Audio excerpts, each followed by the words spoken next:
IPL 2026 season RCB title గెలవడంతో ఇక ముగిసిందనే చెప్పొచ్చు. అయితే దాదాపుగా 2.5 నెలల పాటు ఐపీఎల్కి సంబంధించిన జట్లన్నీ కూడా ప్రాక్టీస్ సెషన్స్లు, లీగ్ మ్యాచ్లు, ప్లే ఆఫ్లు, ఇంకా ఫైనల్స్లో ట్రోఫీ ఎవరు ఎత్తుతారు అన్న సస్పెన్స్కు తెరపడింది. అయితే బెంగళూరు జట్టు వరుసగా విజయాన్ని సాధించింది. 18వ సీజన్, ఇప్పుడు 19వ సీజన్లో కూడా ఆర్సీబీ జట్టు విజయం సాధించింది. ఇక ఈ సీజన్లో అయితే బెంగళూరు జట్టు సూపర్ డూపర్గా దూసుకు వెళ్ళిపోయింది. టాప్ పొజిషన్లో ఉండటమే కాకుండా నిజం చెప్పాలి అంటే చాలా అద్భుతంగా ఈ టోర్నమెంట్ ఆశాంతం అంతా కూడా రాణించి ఫస్ట్ ప్లేస్లో పాయింట్స్ పట్టికలో నిలిచింది. అలాగే ఫస్ట్ ఫైనల్స్లోకి చేరింది. ఇప్పుడు ట్రోఫీ కూడా కొట్టింది. అయితే ఫైనల్ మ్యాచ్లో విరాట్ కోహ్లీ 75 పరుగులు చేశాడు. నిజం చెప్పాలంటే అదరగొట్టేశాడు. 5 వికెట్ల తేడాతో బెంగళూరు జట్టు గుజరాత్ పైన విజయం సాధించిందంటే కారణం కోహ్లీనే. ఎందుకనంటే 9 4లు 3 6లతో 75 పరుగులు చేశాడు. నాట్అవుట్గా నిలిచాడు. ఒక పక్కన తన కాలు నొప్పితో బాధపడుతున్నా కూడా అంతే అద్భుతంగా తను ముందుకు వెళ్ళాడు. అయితే ఈ లీగ్ మ్యాచెస్లో ముంబై జట్టు పైన గెలవటం బెంగళూరు జట్టుకు చాలా అంటే చాలా కలిసి వచ్చిన విషయం అంటూ షాకింగ్ విషయం చెప్పాడు. అందులోనూ రోహిత్ శర్మ గురించి మాత్రం ఇంకా కొంత విషయం చెప్పాడు. అయితే ఇంతకీ తను అసలు ఏమన్నాడో ఒక్కసారి తెలుసుకుందాం. గత ఏడాది ఉన్నంత ఒత్తిడి ఈసారి లేదు అని మా జట్టులోని కొందరు ఆటగాళ్లతో నేను అన్నాను.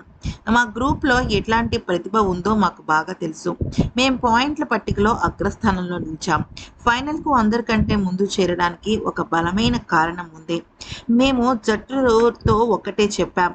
మనం మన సహజ సిద్ధమైన క్రికెట్ని నమ్ముకుని మన ప్లాన్స్ని సరిగ్గా అమలు చేస్తే ఈ టోర్నమెంట్లోనే మనది అత్యుత్తమ జట్టుగా నిలుస్తుంది అని నా అభిప్రాయం.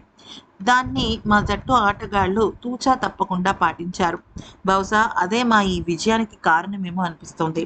గ్రూప్ స్టేజ్లో మేము అంత బాగా రాణించడానికి ప్రధానమైన కారణం ఏంటో తెలుసా? ముంబై ఇండియన్స్. ఎస్, మీరు అనుకుంటుంది నిజమే. ఎందుకనంటే ఆటగాళ్ళ నైపుణ్యం, ఒత్తిడి తట్టుకునే మానసిక స్థితి ఇవన్నీ మాకున్నాయి, కరెక్టే. కానీ బ్రేక్ తర్వాత మేము 1-2 మ్యాచ్లు ఓడిపోయాం. అంటే ఒక మ్యాచ్ ఓడిపోయాక ముంబై ఇండియన్స్పై చాలా క్లోజ్ మ్యాచ్లో గెలిచాం. ఆ వారం మాకు కొంచెం కష్టంగా అనిపించింది. ఎందుకంటే మేము పాయింట్స్ టేబుల్లో అగ్రస్థానంలో నిలవాలని బలంగా కోరుకున్నాం.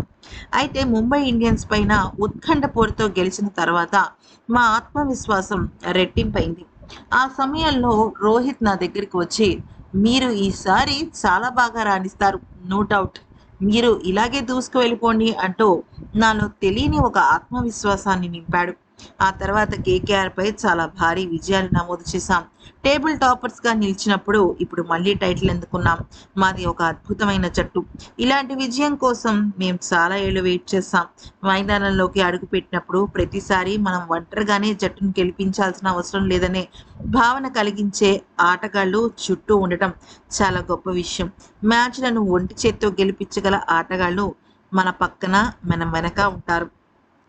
మా జట్టులో ఎంతోమంది విభిన్నమైన ఆటగాళ్లకు man of the match award రావడం దీనికి నిదర్శనం. మా హెజల్వుడ్, భూవి, జాకబ్ డఫీ లాంటి వరల్డ్ క్లాస్ బౌలింగ్ లైనప్ ఉంది. ఇక కృణాల్ విషయానికి వస్తే అతను ఎప్పట్లాగే నమ్మదగిన ఆటగాడిగా నిలిచాడు. ఇక రసిక్ కూడా ఈ సీజన్లో చాలా అద్భుతంగా రాణించాడు. అలాగే బ్యాటర్లందరూ కూడా తమ వంతు బాధ్యతను సమర్థవంతంగా నిర్వర్తించారు. సరైన సమతుల్యత, తిరుగులేని బలం, ఇలాంటి ఆల్రౌండ్ స్ట్రాంగ్ టీంతో ఆడటం నాకు సంతోషంగా ఉంది. ఇన్నాళ్ళు నాకు ట్రోఫీ లేదన్న బాధ మిగిలింది, కానీ ఇప్పుడు అది లేదు. ఇంకా ఖచ్చితంగా మేము రాబోయే సీజన్స్లో ఇంకాస్త పుంజుకుంటాం. ఇంతకు మించి నేనేం చెప్పాలనుకోవట్లేదు. I'm totally happy and satisfied. ఇదే నాకు కావాలి అంటూ కోహ్లీ ముగించాడు. ఎందుకంటే కోహ్లీయే ప్లేయర్ ఆఫ్ ది మ్యాచ్ కాబట్టి.